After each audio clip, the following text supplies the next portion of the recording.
موجود ہے۔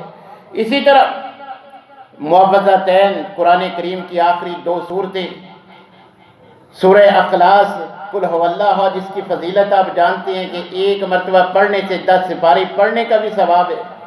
اور نبی صلی اللہ علیہ وسلم نے فرمایا کہ جب صحابی کے بارے میں بتایا گیا کہ یہ ہر رکعت میں یہ پڑھتے ہیں، پوچھا کیوں پڑھتے ہو؟ فرمایا کہ مجھے اس سورہ قل هو اللہ سے، اخلاص سے محبت ہے۔ تو نبی صلی اللہ علیہ وسلم نے فرمایا اس کی محبت تمہیں جنت میں لے جائے گی۔ اور یہ آخری 2 قل جو ہیں، یہ تو نزول ہی نبی کریم علیہ السلام کی شفا یابی کے لیے ہوا ہے۔ جن شیاطین کا جتنا بھی جو ہے وہ انسان سخت سے سخت حملہ آور بھی ہو، تو یہ صرف آخری 3 قل ہی اگر اس پر جو ہے وہ پڑھے جاتے ہیں، وہ اس کا عادت بنا لیتا ہے، ان کو بار بار پڑھتا ہے، تو اللہ تبارک و تعالیٰ اس کی بیماری کو جو ہے وہ صحت میں تبدیل کر دیتے ہیں، اس کو اس سے افاقہ ملتا ہے۔ اسی طرح